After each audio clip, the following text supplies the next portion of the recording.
Today we're going to talk about a very important topic. Don't miss it. How to measure. We're going to study a case of clinical posturometry, a fundamental topic in diagnosis, an illustrative video of how our posturometer works, the posturometer, that is our main element, instrumental diagnosis. And today we are going to talk about a topic that we always discuss in school. Instrumental diagnosis has been very important for us to project our treatments, and so that we continue them. Don't miss this video if you like it. Give it a like, and if you like the channel, follow us. There are all videos of this type, illustrative informatics of great interest.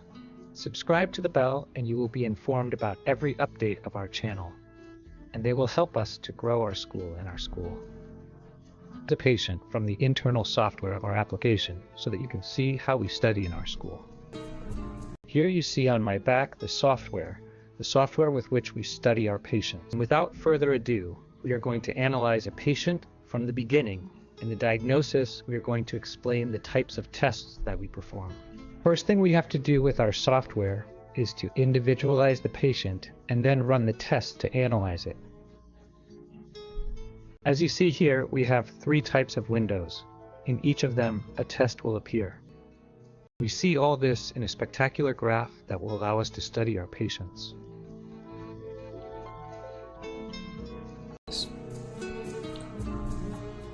By simply putting the tests, comparing it with what we are going to do now, you're going to learn a little bit of clinical posturometry.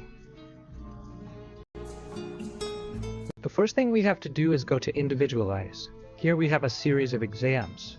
We're going to take the 3 diagnostic exams: posture, mouth, and foot. Every time we point, he will put, if we follow this order, he will put here the first one, which is the posture, here the mouth, and here the pruning support, and he will allow us to study it. Clicking here on the software that is in a cloud will allow us to study the patient in very detail.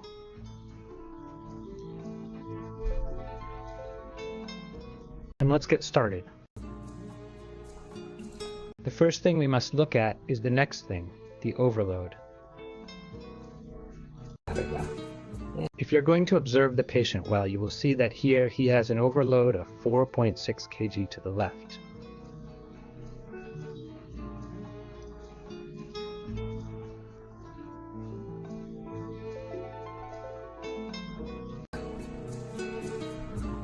By closing his mouth, and that is his posture, by closing his mouth, as you will see here, he improves the overload. If you look here, he goes to 1.5 overload, much better.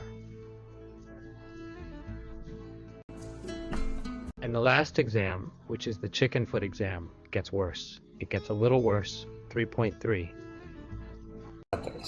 What does that mean? That the body posture, which is the first exam, is not very good.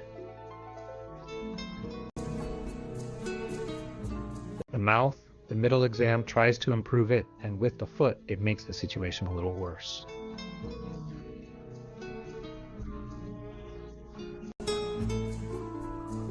Here we see that the examination of the center, which is the mouth, obviously the lateral overload improves, but it does not mean that it's a good examination, because if you are going to observe the center of gravity of that patient, it goes backwards.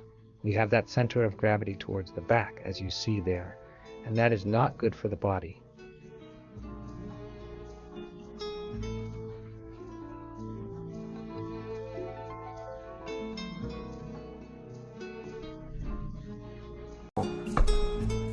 The subsequent situation of the organism also gives us an increase in load on the calcaneus bones. When you see the triangles, red is overload. If you compare with the posture graph, there was no overload here, and the ballistic center was well centered. That means that the mouth is the center of gravity.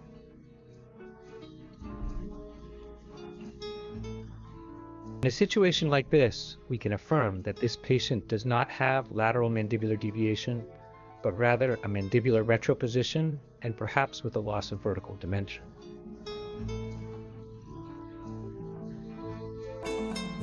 And now let's analyze the barycenters.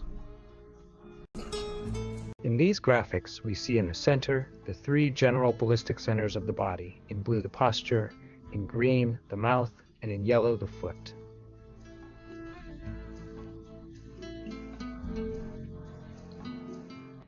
But we also look at the individual center of gravity of each foot, the left foot and the right foot.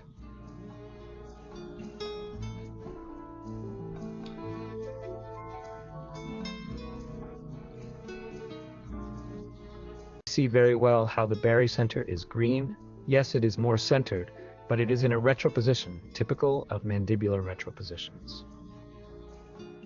In the area of the center of gravity, we are also going to study the area of the center of gravity. These values, the area of the center of gravity, that will indicate the muscle tone. Less value, more hypertone. Patient closes his mouth, the value decreases to 379, which indicates hypertonicity in the muscle chains and is also characteristic of loss of vertical dimension. So not only retroposition, but also loss of vertical dimension. Here we are going to study the anteroposterior oscillation. The larger the value is, the more oscillation. This is characteristic when there is a loss of overjet, that is, lack of functional area in the anterior guide, and that prevents the posterior-anterior oscillation of the body and causes a mandibular retroposition. In the middle values, we are going to observe what we call the comfort area. When the values are more or less the same in all three situations, the patient is happy. What do we call that? We in dentistry, usual position, are used to that position. And now we're going to dedicate ourselves to the study of the center of gravity of the foot, left foot, and right foot. What do we observe there? We observe that both barycenters, in the three situations of the barycenters are superimposed, coincide, which is indicating to us that the foot works well as a receiver. That this foot has a Vara adaptation, and this foot, the right foot, is normal. Another important situation to study is the length of the rotes. As you see, it is a similar length. When we see that, we can say that that foot has a good swing and therefore is not locked. Analyzing all this, we can assert that it is an adaptive foot. And finally, we study the torsion of the organism in each situation. These are values in degrees of torsion. The blue is the open mouth and is 1.48. The green is the mouth and is 1.49. There's not a big difference. That is telling us that that jaw is not generating torque to the organism. As we see, with an instrument we can get to the kit of the issue, study who is causing the most problems. In this case, this patient is obviously the mouth, and then we can plan a treatment. We can say for the mouth, we program the body is going to give us a better mandibular position, best position of the muscle chains, we center the jaw, and then we are going to do the regressive jaw reprogramming. Look for the centered position and vertical direction to then build our occlusion. And in another video, we are going to see how the occlusion of a patient is also analyzed, how we can analyze the occlusion of an individual through the posturometer. And well, here we come to another video, another end of the video. I hope you liked it, that it was useful to you, and that in a very brief way, I was able to convey a little of the concepts of clinical posturometry. And if you are interested in posturometry, to deepen it, we have a course in our application on clinical posturometry. So you can see here, it is a course in our app. It will have all the posturometry topics you need there. Posturometry, posturometric diagnosis, diagnosis postural, facial skull, ocular diagnosis, and many, many, many more things.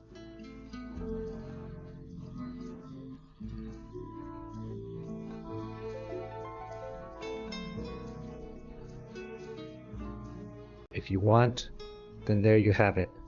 Those who want to learn a little more about posturometry in our application. We have an application in which we have many, many courses. You see there a varied number of courses of all types in different languages that you can study with us. That is our R.M.P life.